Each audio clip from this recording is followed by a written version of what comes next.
edition of World Crisis Radio. This is Webster Tarpley speaking to you from Washington, D.C. Until about 2 hours ago here, it was a somewhat bleak afternoon in late winter, but it has now turned into a red letter day. This is another positive turning point. People who have not given up on the United States, people who consider themselves in the tradition of Abraham Lincoln and Franklin D. Roosevelt and Kennedy and others of that sort. This is a day to take heart, to regroup and redouble your efforts, because tyranny is not forever under this system. Tyranny is very vulnerable, and the system of checks and balances is working, even if it comes down to just one leader and a group of dedicated people around that leader. Now, we're talking, of course, about the great news of today, the turning point. This is a world historical event now, because this is something that goes beyond the internal or domestic confines of the United States and now reaches out into the world. Mueller acts with the help of his group and with the help of those citizens in the grand jury, right? We're told a lot of them are black citizens of Washington, D.C. Well, more power to them. They've shown more patriotism than the whole rotten Republican Party, at least the ones in Congress and, of course, in the White House. So this is now Mueller. Thanks to him, the Constitution is working. The rule of law has a fighting chance. The United States has a foreign policy. And all of a sudden, we've acquired what amounts to a domestic policy of protecting the integrity of the November 2018 elections, where you could see, as various people have pointed out, that the Republicans were looking eagerly to Moscow for more meddling and more vote fraud and more fakery and more hacking. They wouldn't condemn it. Why would they condemn it? They're planning to benefit from it. Indeed, the party of treason is now in the dock, world historically, and the verdict comes in November and in the days thereafter. So this is the turning point. The indictment of 13 Russian persons and the indictment of 3 companies as part of the same indictment. This has been issued just a little while ago on a day like this. So let's just take a look at it. Here we are in the United States District Court for the District of Columbia, United States of America versus Internet Research Agency of St. Petersburg, Russia, LLC. Concord Management and Consulting, LLC. This is a Russian by the name of Prigozhin. He's known as Putin's caterer, close to Putin. It's a tragedy. The world historical standing of Putin has now been flattened down to the level of nothingness. Concord Catering, that's the thing that caters for Russian oligarchs. So that's there. And then we have Mr. Big, the kingpin, Yevgeny Viktorovich Prigozhin. And then a series of other individuals. Quite a few of them have pseudonyms. We get names. These are not famous names, not that I know of anyway. Maybe they are. I don't even think in Russia, maybe locally in some places. But Bistrov, Burchik, Krylova. Oop, where'd they go? Bistrov, Burchik, Krylova. We're reading off the indictment.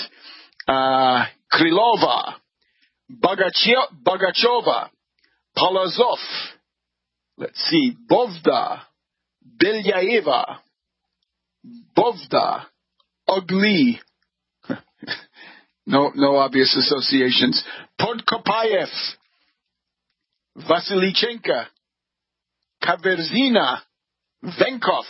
Those are the 13. Those are 13 concrete individuals and 3 companies, starting with the Internet Research Agency. And I hope you remember a couple of, less than 2 weeks ago for sure, I propounded the following proposition for people who are interested in doing research, right? People who follow politics, who want to look beneath the surface of things and get to the heart of the matter. I said the watchword for you from now on is IRA, not IRA. IRA, the coming one, the one that you've got to take interest in, is Internet Research Agency, this thing that has now been indicted, and we have very interesting details about them.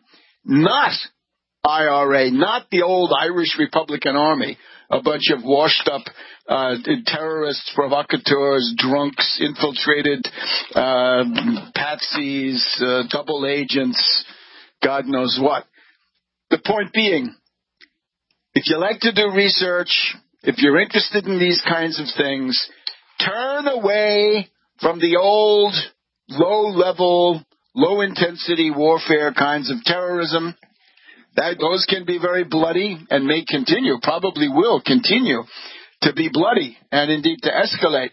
But still, what we're looking at now is a phase where the state-sponsored actors, clearly state-sponsored in the way this Internet Research Agency and this Concord and Prigozhin, this is about as state-sponsored as you need to be.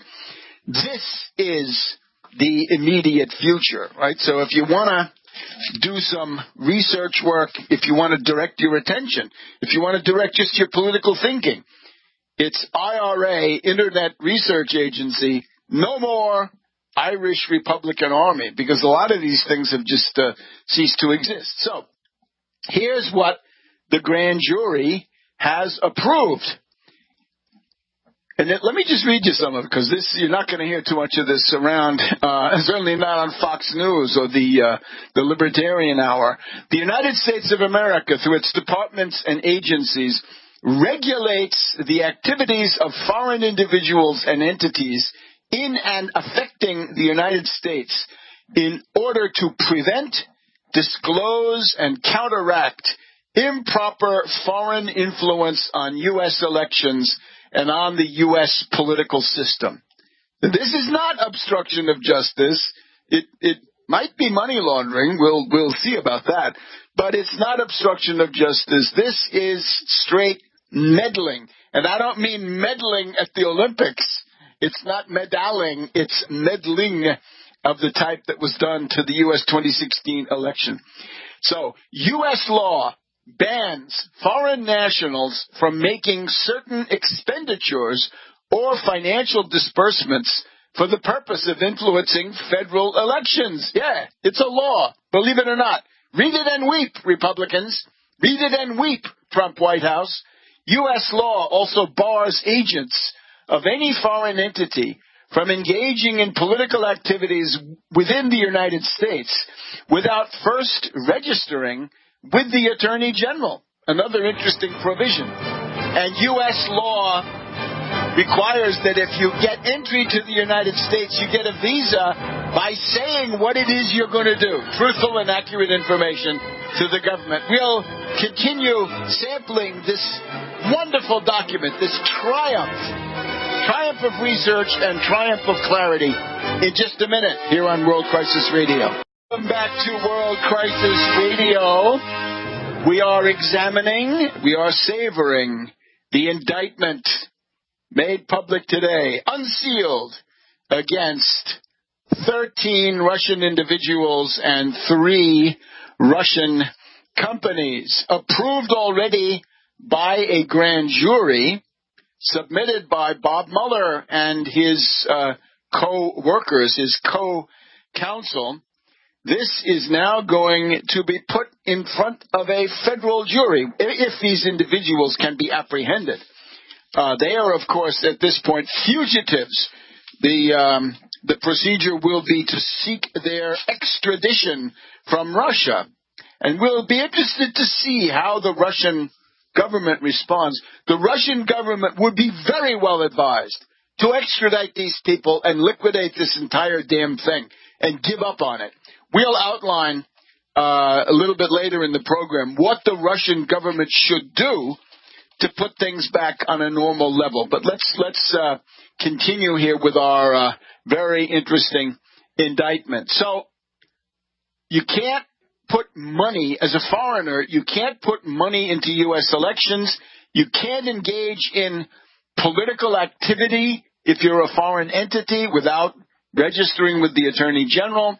If you want a visa, you've got to say, what are you here for? You can't say, I'm here to profile your system and find ways to hack you and to inflict vote fraud on you. So this is the joint responsibility of the Federal Elections Commission, the FEC, the U.S. Department of Justice, and the U.S. Department of State. So the defendant is the Internet Research Agency, LLC. This is the overall organization. Throughout the indictment, it's referred to as the organization. And this is the thing that gets it's at the center of attention. It is the Agentstvo Internet Исследований, okay? The Agency of Internet Research. So, Internet Research Agency, that's the first one. So what are they charged with? Well, let's see here. We'll get back. They are engaged to interfere with elections and political processes. Then there's a list of those defendants, which I gave you before. They worked in various capacities. Most of these people are employees of the Internet Research Agency. I think just about all of them, or associated with it. They worked in various capacities to carry out the defendant organization's interference operations in the United States. From around 2014 to the present, the defendants knowingly and intentionally conspired with each other and with persons known and unknown to the grand jury. There's a door here for others to be brought in. Don't think that just because Manafort or somebody like this is not included, that the Trump organization is off the hook. It's not. It simply says there are others, there are unnamed, unknown, not even unnamed, but unknown co-conspirators. So these defendants conspired with each other to defraud the United States by impairing, obstructing, and defeating the lawful functions of the U.S. government through fraud and deceit for the purpose of interfering with the U.S. political and electoral processes, including the election of 2016. Beginning as early as 2014, defendant organization began operations to interfere with the U.S. political system, including the 2016 elections.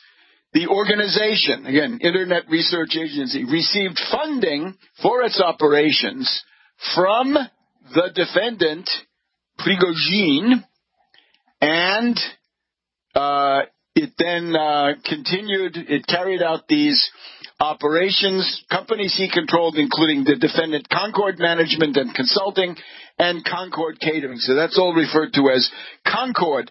They spent significant funds to further the organization's operations and to pay the other defendants, along with other uncharged organization and employees' salaries and bonuses for their work at the organization. The response from the sharp-tongued spokes of the Russian foreign minister says, how absurd, 13 people against the entire weight of all the billions of dollars spent on the U.S. campaign and against the special services. Spецслужб. Spецслужб means the spooks, right? The intelligence agencies. This is from Madame Zakharova of the Russian Foreign Ministry, right? Her verbal pyrotechnics, unfortunately, in this situation, have run out. And she says, oh, this is the Russian, this is the modern American political reality. And this is, her general line has been witch hunt. We also have Prigozhin. Prigozhin apparently knew this was coming, or made up a statement quickly. He said, Americans are very impressionable. Oh, is that right? Is that right, Mr. Prigozhin? Well, maybe that's your opinion. This is a statement dripping with contempt from this guy, right? You Americans are so stupid. Well, of course, the Trump voter has given him reason to believe it. And then he says, if you want a devil, then you can take me. All right, so what are you, a victim? You're a victim. Prigozhin, you're an aggressor, Prigozhin. So there we have that. So what did they do? Defendants posing as U.S. persons, masquerading as imposters, creating false U.S. personas, operated social media pages and groups designed to attract U.S. audiences. One of these is this famous, infamous already, Republican Party of Tennessee. They falsely claimed these groups and pages addressing divisive U.S. political and social issues, falsely claimed to be controlled by U.S. activists, when in fact they were controlled by the defendants, these Russians in St. Petersburg at the IRA, Internet Research Agency.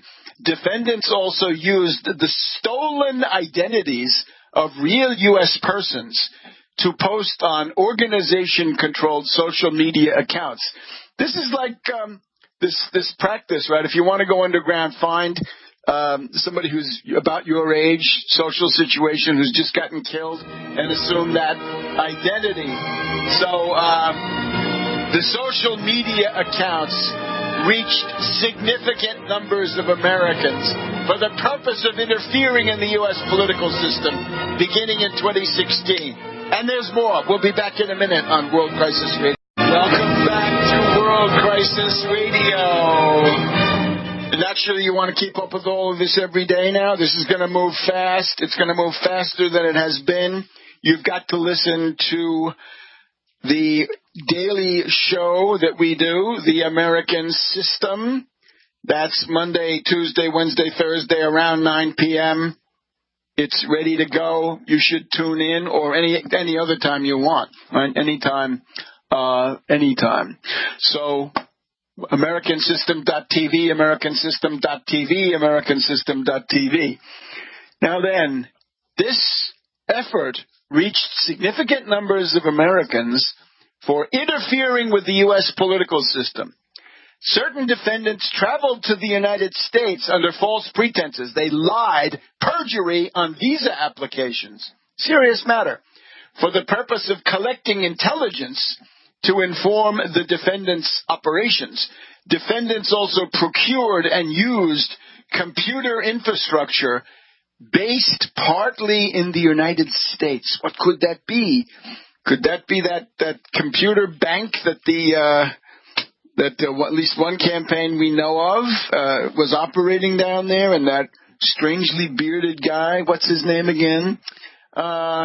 So defendants also procured and used computer infrastructure based partly in the United States to hide the Russian origin of their activities and to avoid detection by U.S. regulators and law enforcement. What could that be?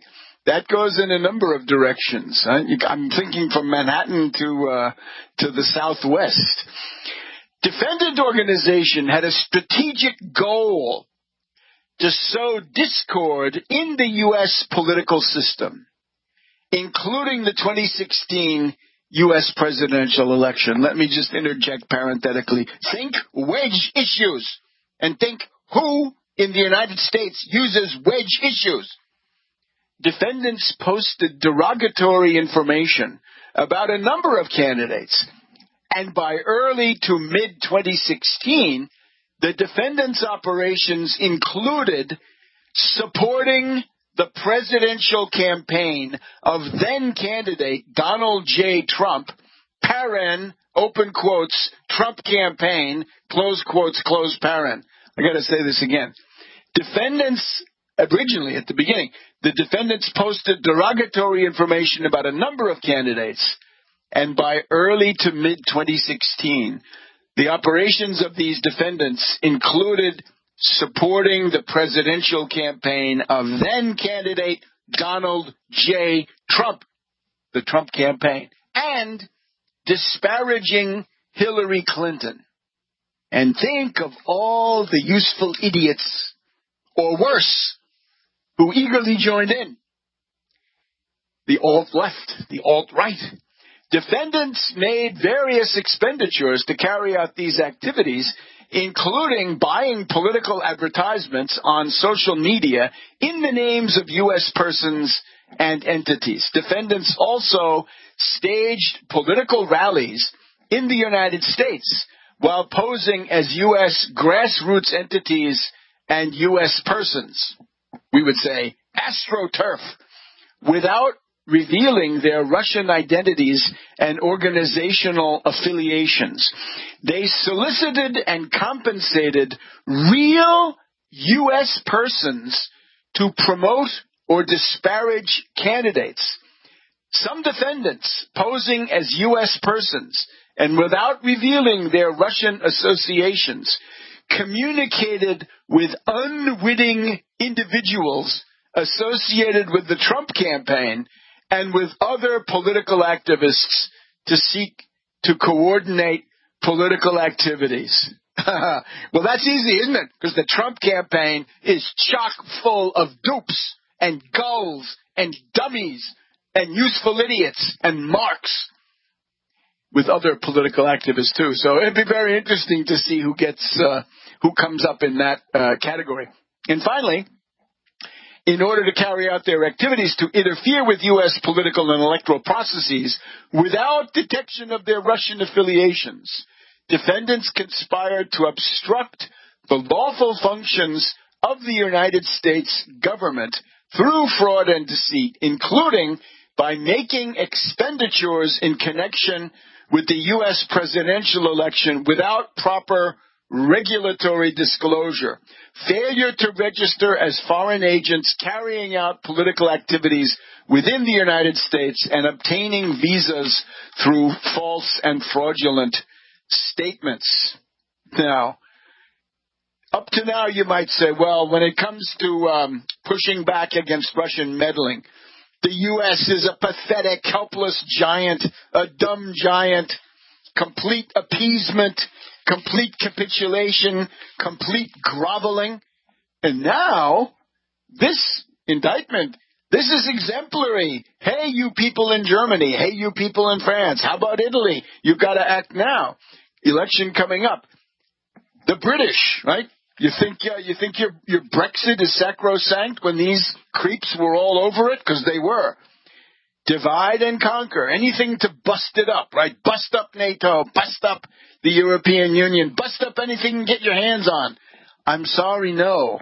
Those institutions certainly have flaws, but they're better than the chaos that Moscow would purvey. And they're certainly better than the social credit totalitarian dictatorship being pushed from the Far East, the Oriental despot, she who must be obeyed, who is also a beneficiary of these operations. So what I've just read you is the introductory material, and after that, we have count one, the conspiracy to defraud the United States. Now, very interesting, they say that some of these activities took place in the District of Columbia and elsewhere, together with others known and unknown to the grand jury, and they conspired to defraud the United States by impairing, obstructing, and defeating the lawful functions of the U.S.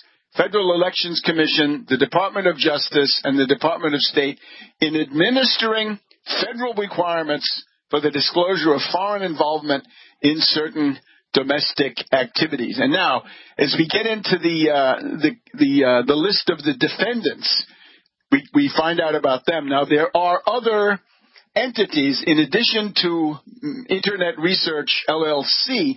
We have half a dozen other ones: Media Synthes, Globset, Mix Info, Azimut, Nov Info.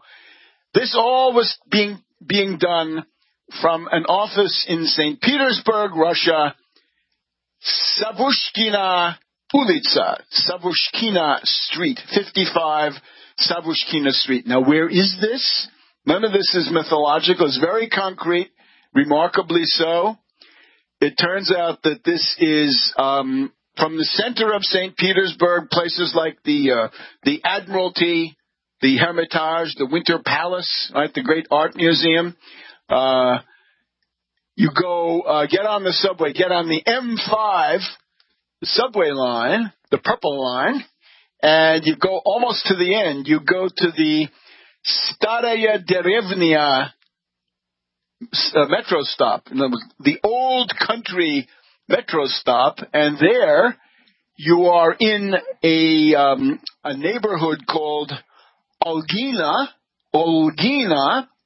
and it's the Olgina Lakhta area of the city. It is east, I believe this is Lake Lakhta, and it's the next to the last line on the subway.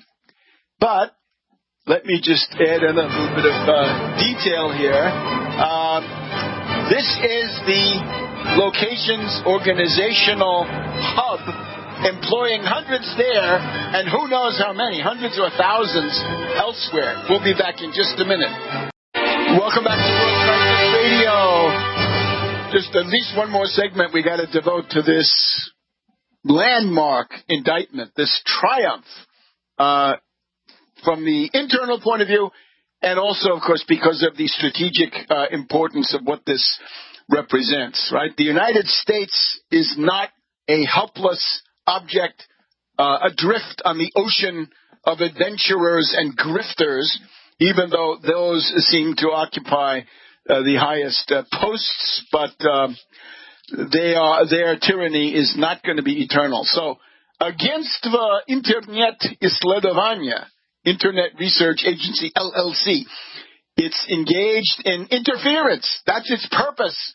And it's got these tentacles. It operates through a number of entities: Media Synthes, Globset, Mix Info, Azimut, Novinfo. So there it is on Savushkina in this Olgina Lakhta area. This whole thing, by the way, is called, the operation is called Operation Lakhta, because of the neighborhood where this place is located. So what do we learn about them? Let's see here. They're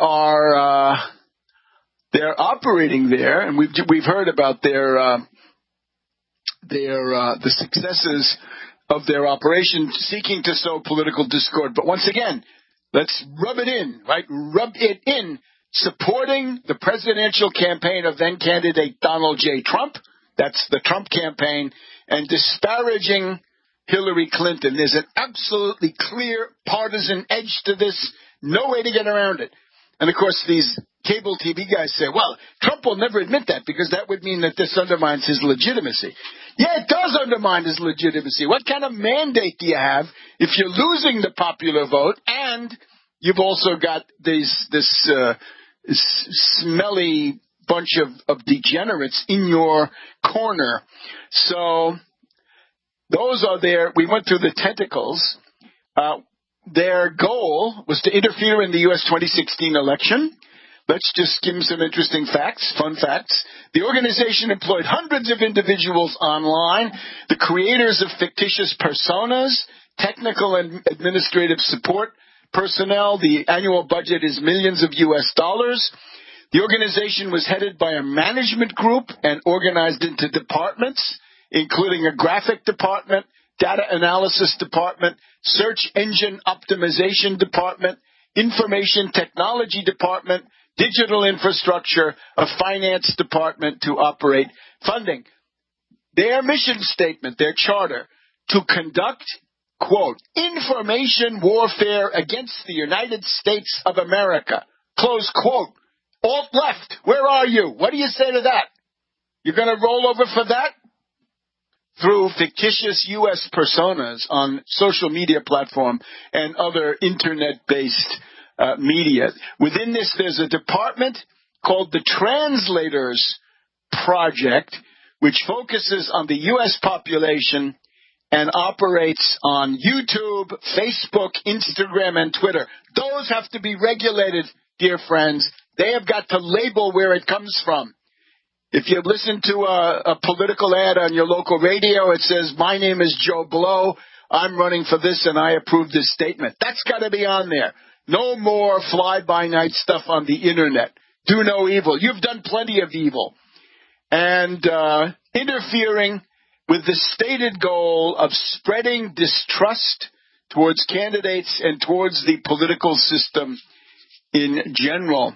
Concord Management and Consulting Catering played a role.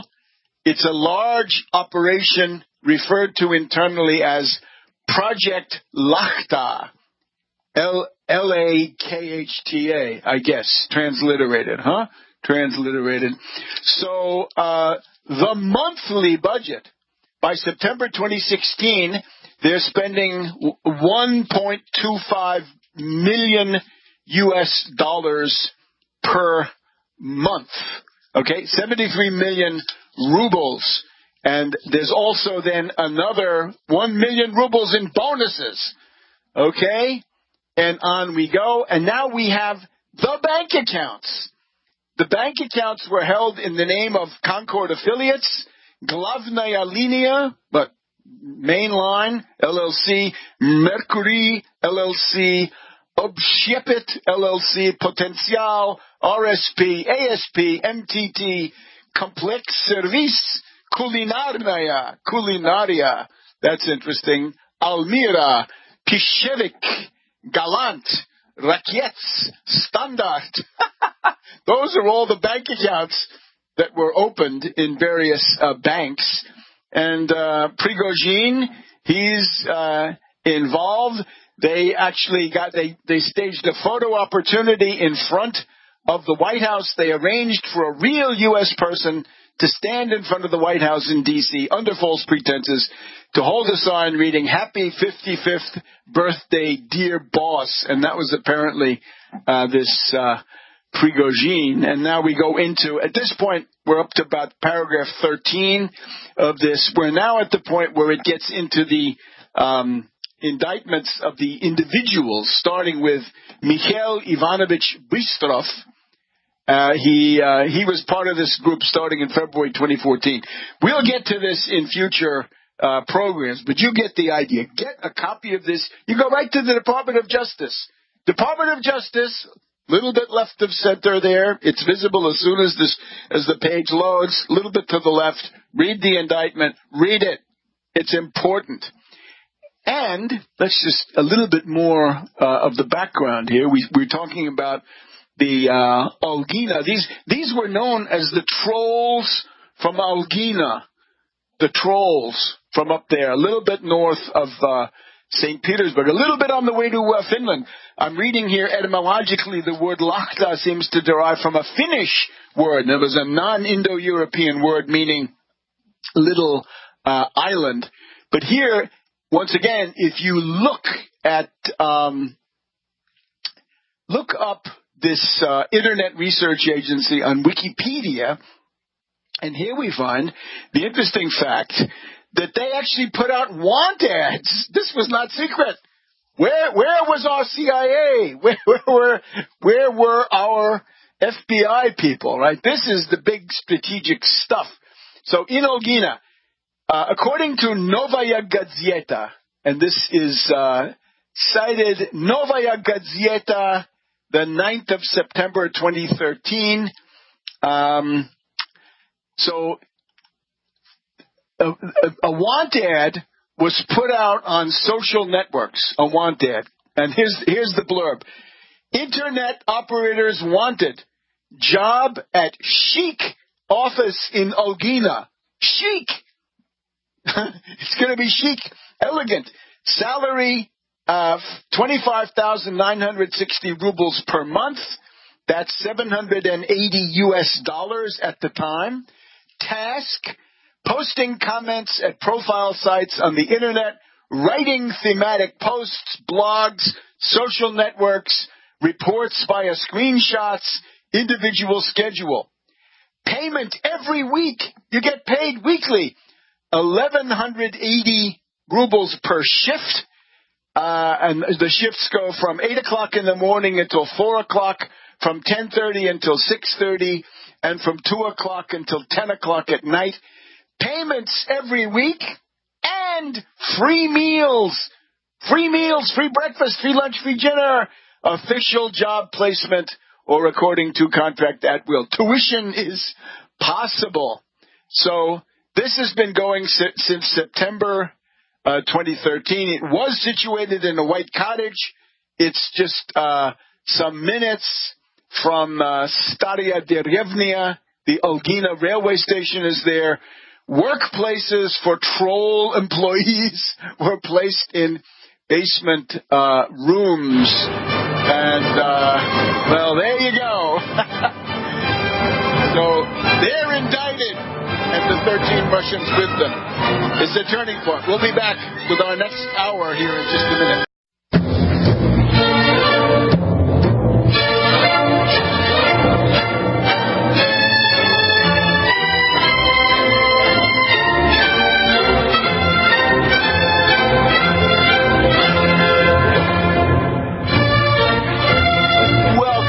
The second hour of World Crisis Radio.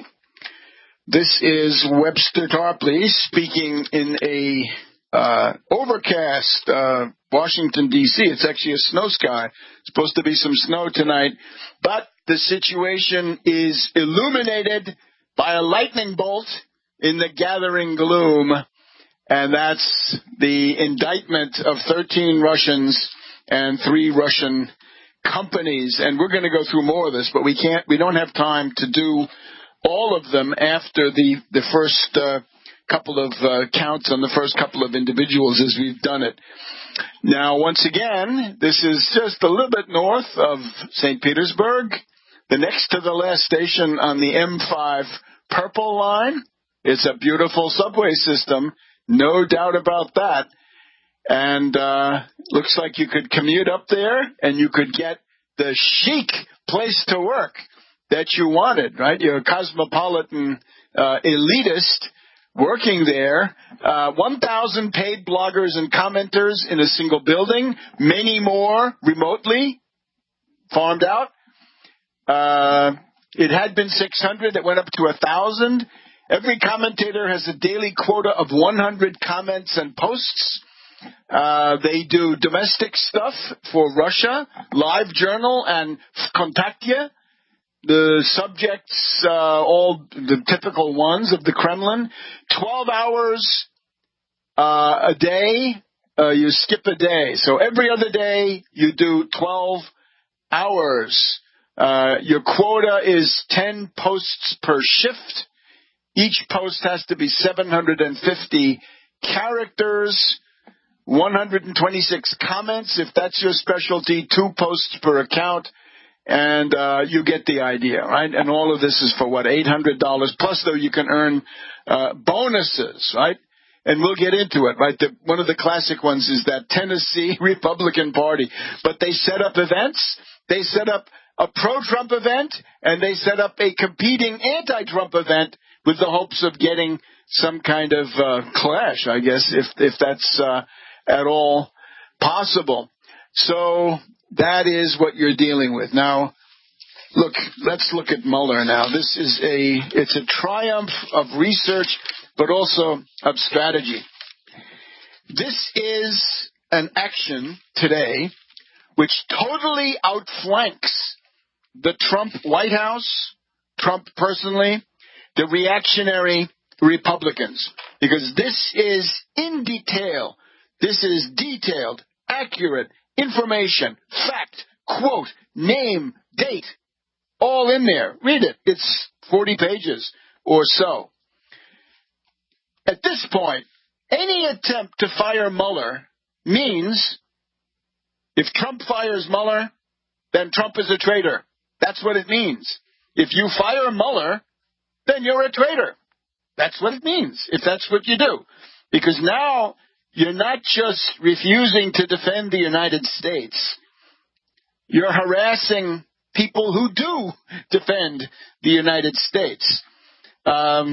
If the Republicans, if they decide to fire Mueller at this point, we have a way for them to save money and simplify their campaign promises. What they can do is run Benedict Arnold for president in 2020. They can have the Republican ticket can be Benedict Arnold in 2020 with Jefferson Davis as vice president, maybe arch traitor Robert E. Lee as the defense secretary. Who else do we have? Albert Gallatin, secretary of the Treasury. Go look him up. He's not so well known, but you could get the all-time hits. So don't do it. Don't do it. This entire thing is a body blow to Trump. Don't say it's a hoax. Don't say it's a ruse, that it's a witch hunt, that it's all invented. There's a Republican prosecutor with a group of consummate professionals from the Department of Justice. They've been able to convince a grand jury of this stuff. Stop talking about hoaxes and witch hunts. Start telling the truth. Again, these cable people say, well, nobody from the Trump campaign is named. No, nobody from the Trump campaign is named. But there are these shadowy individuals, persons unknown to the grand jury. They're out there, so who knows who that may include. And, of course, if we get a situation where we've just heard again that 21 states were hacked, some of these states they didn't know they were hacked. How do we know that the numbers were not changed? Who can rule that out? Who has done a comprehensive survey and search and research about who was hacked and exactly how? Now then, it outflanks the entire thing. And once again, we had a foreign policy of appeasement. Not anymore. This is now active defense. This is almost getting to be what they used to call forward defense. It shows that there was collusion for sure. There was interference by Russia for sure. This was never in doubt. There was collusion, apparently. Now, some of these are points that we haven't read here yet, but collusion done by the dupes. But it doesn't say there was no conscious collusion by anybody. In other words, they say we're limiting ourselves to unwitting dupes, useful idiots, gulls. But there might have been conscious collusion as well. It doesn't say there was no conscious collusion by anybody. That's not what an indictment does. So it's an amazing situation, and this was it was issued by Mueller. Mueller has not appeared in public at all. But today Rosenstein came out and illustrated the contents of the indictment. Now, for Rosenstein to do this was also very, very intelligent. It simply means that if you want to act against Rosenstein, you're now going to be attacking a functionary of the U.S. government, a U.S. government official who has done a lot, more than the Trump White House, to defend the country by approving this indictment. Because remember, there's that oversight too. So it's Rosenstein, Mueller, and the grand jury all agree with this. And this is going to be proved beyond a reasonable doubt. These are not vague charges. This is not intelligence anymore, right? These are not estimates and intelligence.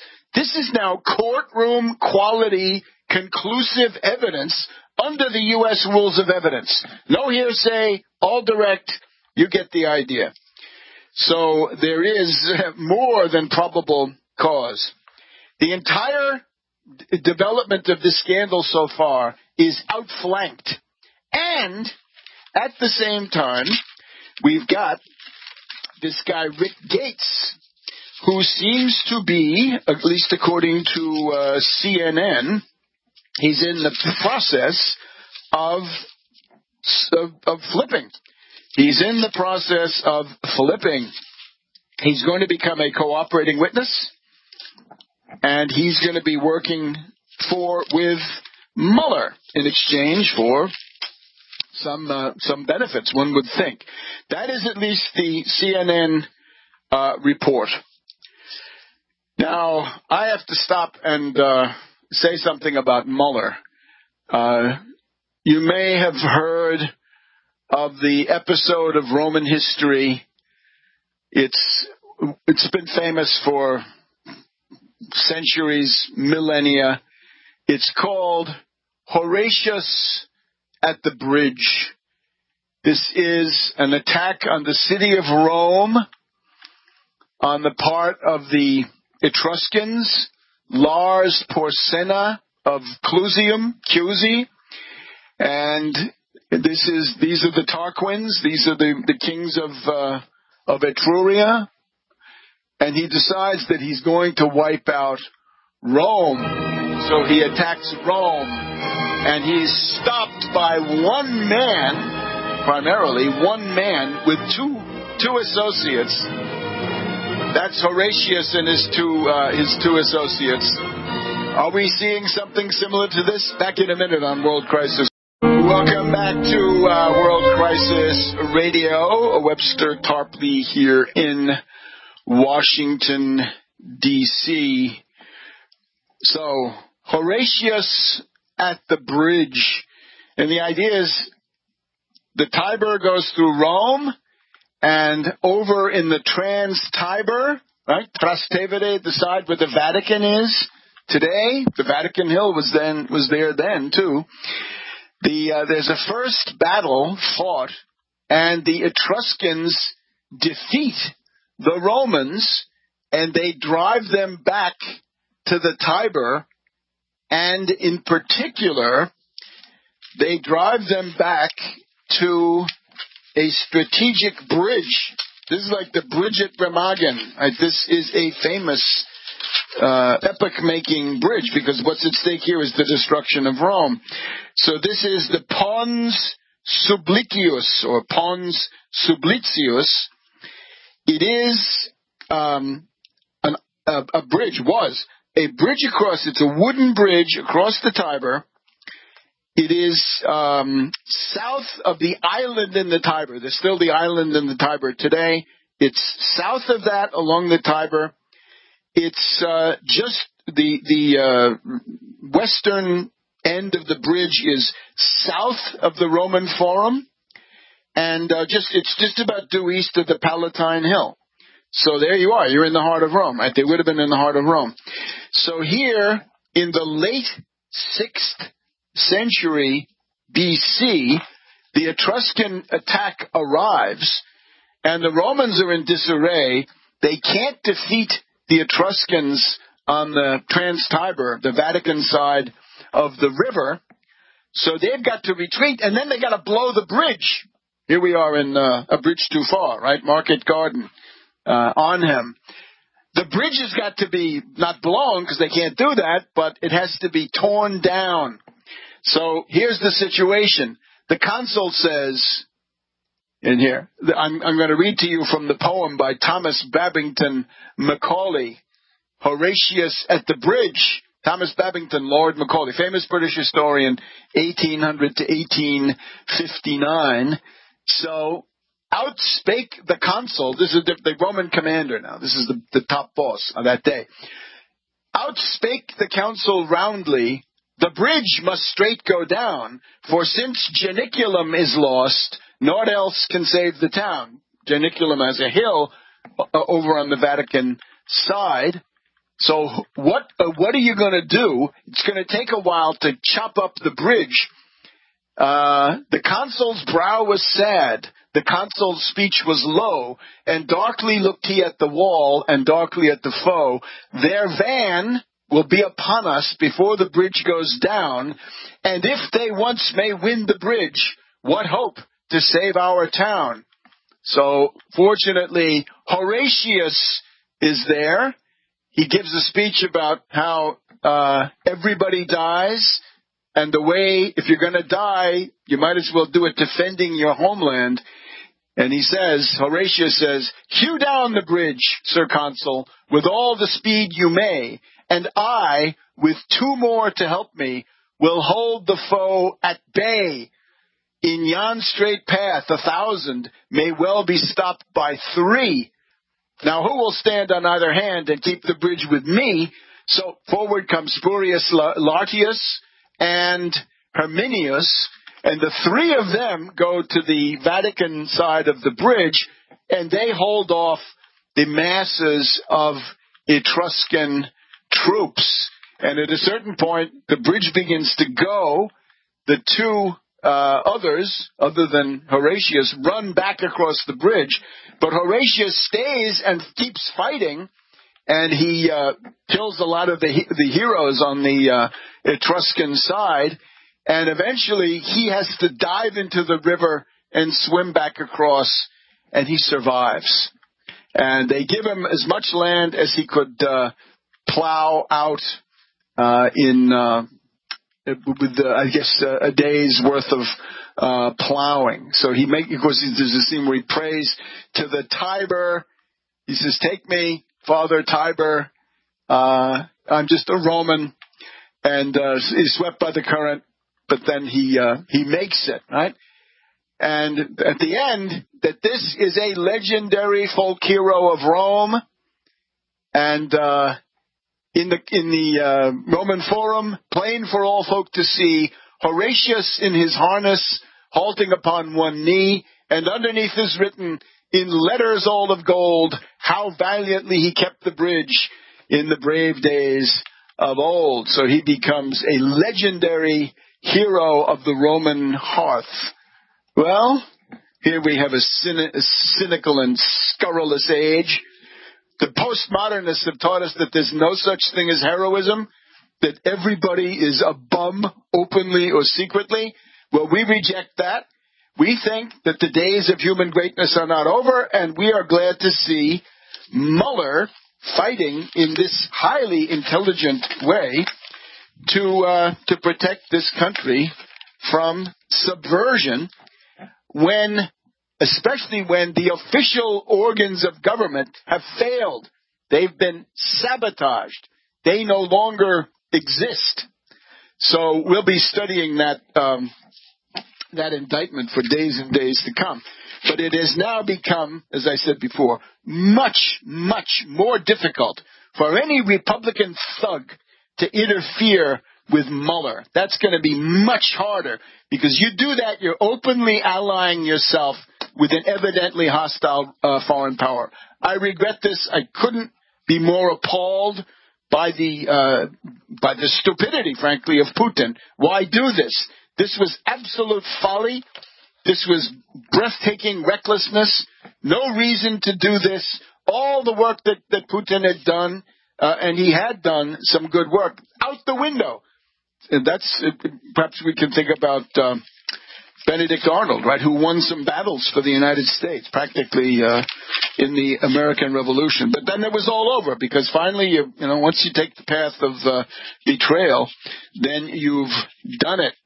So it's a tremendous body blow to the conspirators, and it shows that even though the FBI, of course, is factionalized and a very problematic institution, there are at least people in there who will, when push comes to shove, when our backs are against the wall, they'll do something to try to protect the nation. Now then, we've got to push on.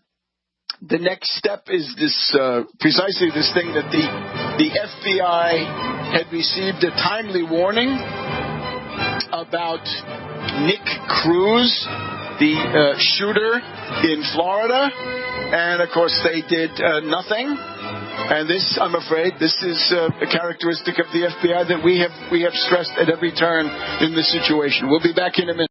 To World Crisis Radio, we got two last important topics to bring up. we just noted in passing that the FBI got a pretty detailed warning about this character, Nick Cruz, about his guns, his mental illness, his threats, his habit of presenting himself as a future school shooter, and then they did absolutely nothing about it.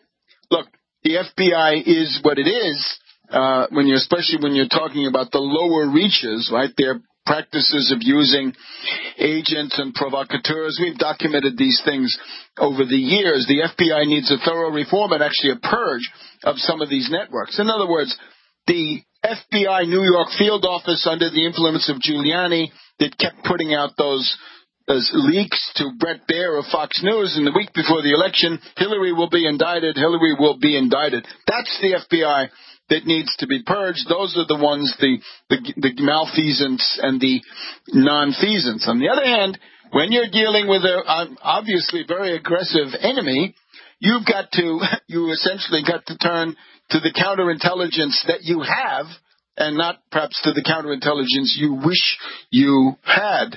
So that's not ideal. We've talked about Wenho Lee, the FBI crime lab. We've talked about Ruby Ridge, Iowa. We've talked about Waco, Texas. There were some interesting portrayals of that on television right now. The Atlanta Olympic bombings, lots of these things are highly relevant where they bungled it. McVeigh, his documents withheld that might have been of some use to the defense of McVeigh or might have thrown light upon it. And, of course, the classic quote about the FBI comes from former New Jersey Governor Thomas Kean, K-E-A-N, and that was a Republican, and his quote was, "The FBI failed and failed and failed and failed and failed." But this does not get Trump and company off the hook for 1 minute. This does not undermine every prosecution. It undermined some. It showed their inability to deal with 9/11. But right now we see there's plenty of good evidence, especially what we've got today, that those investigators can do what's absolutely necessary here in the moment of truth. So the place needs to be reformed. But here's what's going on. This is my estimate. There is a noticeable shift in the mass psychology of the United States. And instead of responding with disorientation, disillusionment, depression, whining, and so forth after this latest mass shooting, perhaps once again, because these are children, right? These are high school kids. There is now anger. We've seen this. And the anger is being piloted by the kids. The kids themselves, the actual victims, are angry.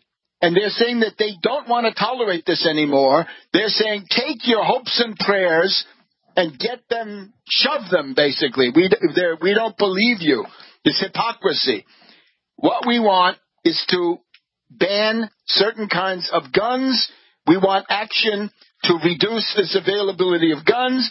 Classic example, this Tomi Lahren, reactionary commentator, said, oh, it's not a gun that did this, it's a person. And we have an actual victim, Carly Novell, from the high school, who says, look, I spent today hiding and cowering and trembling in a closet. Don't tell me it's done by an individual, not by a gun. It was only the guns that made this sick, disgusting creep that gave him that power to kill us.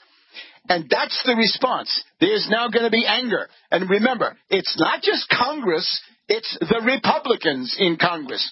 It's the people on the NRA payroll.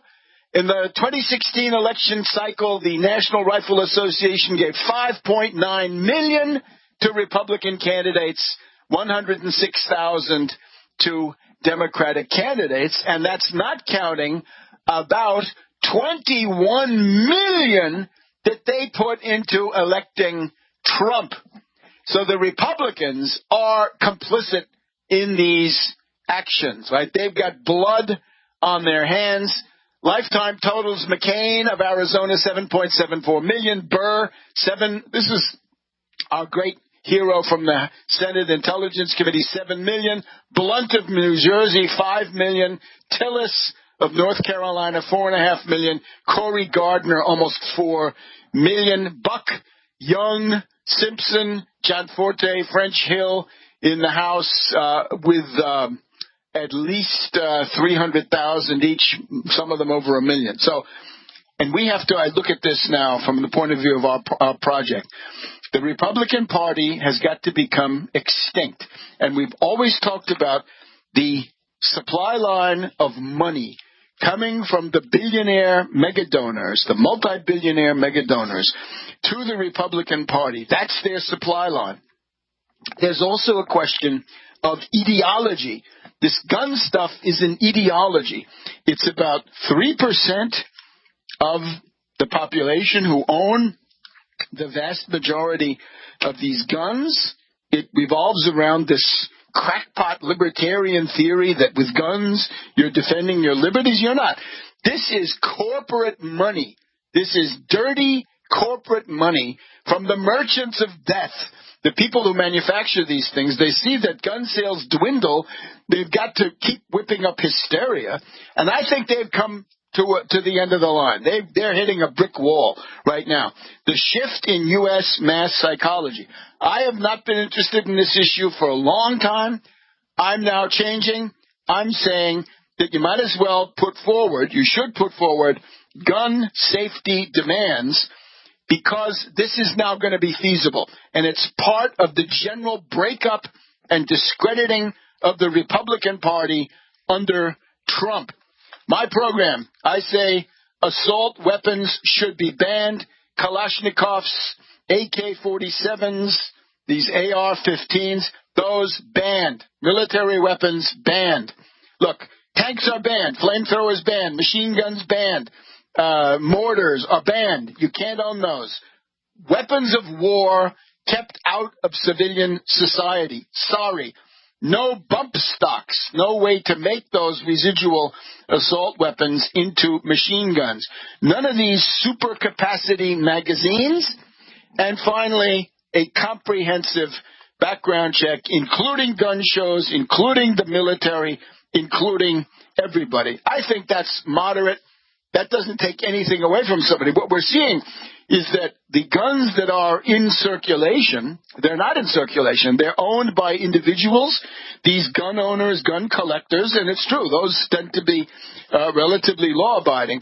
It's when you see these killers, you'll see that they bought the guns fairly recently.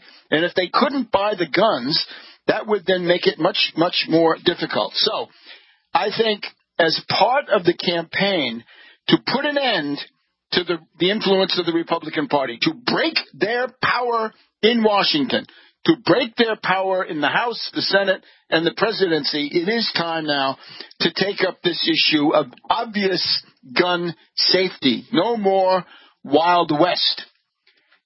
Today on Point, National Public Radio, one of the commentators from Hanover, New Hampshire said, look, you want to end these massacres? The best bet is that you're 2 elections away. You're 2 elections away from ending it. Overthrow the Republican majority in the Congress in November of this year, and then, if Trump is still in office, vote him out in 2020, and you will be on the road to fixing this problem. So 2 elections to pacify society and put an end to this despicable, disgusting violence. Back in a minute on World Crisis. Back to World Crisis Radio. It's already our final segment here on the afternoon of the 16th of February. We're in the aftermath of the Trump indictment. We're in the aftermath of the Mueller indictment of 13 Russians, 3 business entities. We are comparing Robert Mueller to Horatius at the bridge with his 2 associates, his 2 wingmen back in the 6th century BC, defending Rome against the Etruscan army.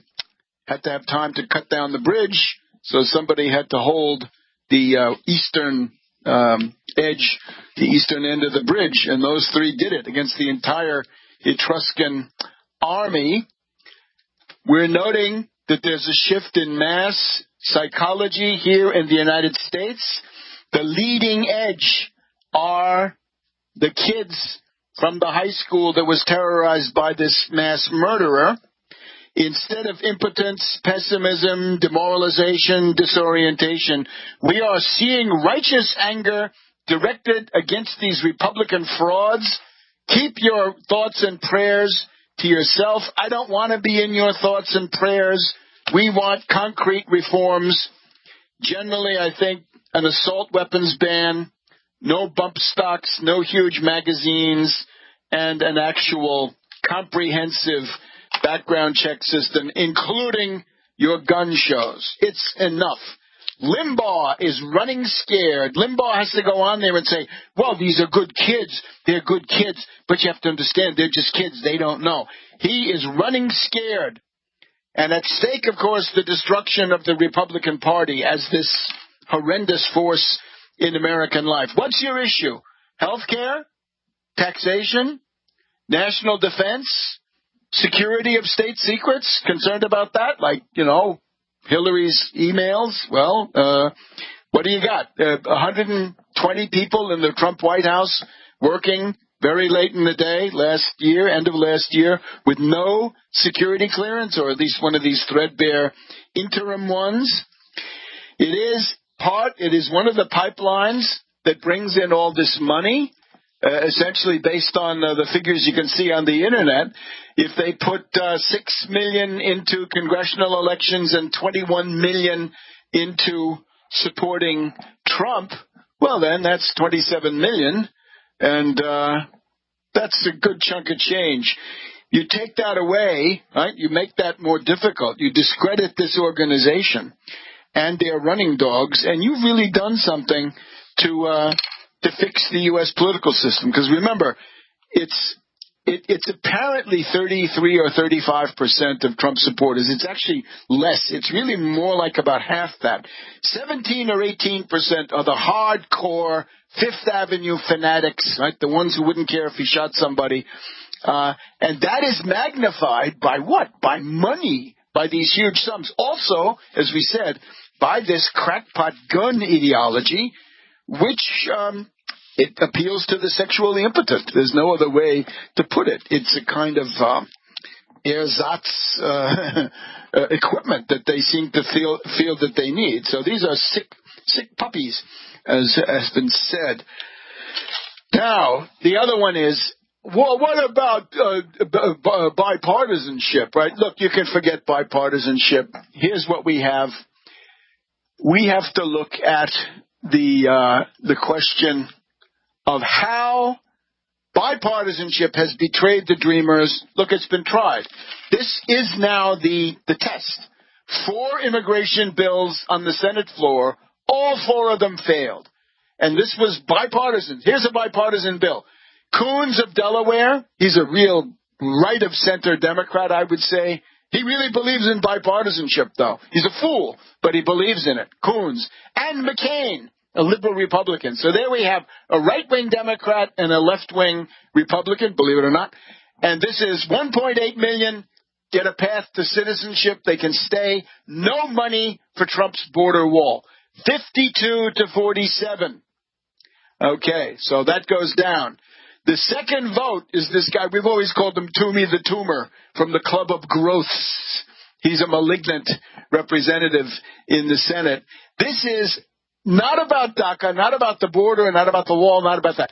This is the wedge issue that you have MS-13 and you've got sanctuary cities that refuse to enforce federal immigration policy. So we want those people punished. This failed 54 to 45. Most Democrats opposed. That's a free vote because you know it's going to fail. So I guess if you're Haunted Mansion or somebody like this, you might try it. Now we have the Common Sense Caucus. This is, at last count, I think 17. It's 8 Republicans, 8 Democrats, 1 independent. And this is their outline. Common sense plan, pass the citizenship for the 1.8 million, 25 billion for the border, and DACA cannot bring their parents for legal status. So chain migration, as they call it, this horrible term. They're not allowed to reunite their families. This one did the best, 54 to 45. It's got a majority, but of course in the Senate, that's not enough. So the common sense plan was the most likely to prevail, but it failed. And then we have Senator Grassley, this awful character from Iowa, Grassley, who has turned his Senate Judiciary Committee into the same obscene spectacle as the House Intelligence Committee. Grassley says citizenship for 1.8 million, 25 billion for the wall, and no family immigration, and no diversity visas, and so from their point of view, this is a radical cut in legal immigration.